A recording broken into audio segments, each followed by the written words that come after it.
যখন কোন বান্দা সূরা ফাতিহার একটা করে আয়াত বলে আলহামদুলিল্লাহি রাব্বিল আলামিন, সঙ্গে সঙ্গে আল্লাহ জবাব দিয়ে বলেন হামিদানি আবদি, বান্দা তুই আমার প্রশংসা করলি। আর রহমানির রহিম যখন বলে আল্লাহ বলেন আসনা আলাইয়া আবদি। মালিক ইয়াউমিদ্দিন যখন বলে আল্লাহ বলেন মাজ্জাদানি আবদি।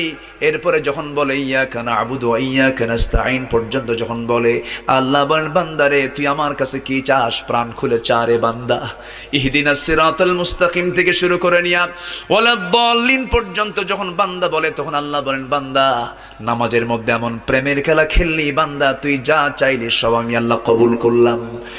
ওই বান্দা যখন রুকুতে যায় আল্লাহ তখন অস্থির হন। ওই বান্দা যখন সিজদায় যাওয়ার জন্য প্রস্তুতি নাই, সমস্ত ফেরেশতাকে ডাক দিয়ে বলেন ও ফেরেশতারা, এই বান্দাগুলো আমাকে দেখলো না, রাসূলকে দেখলো না, কোরআনকে দেখে হাদিসকে বিশ্বাস করে আমাকে খুশি করার জন্য তার সবচেয়ে সম্মানজনক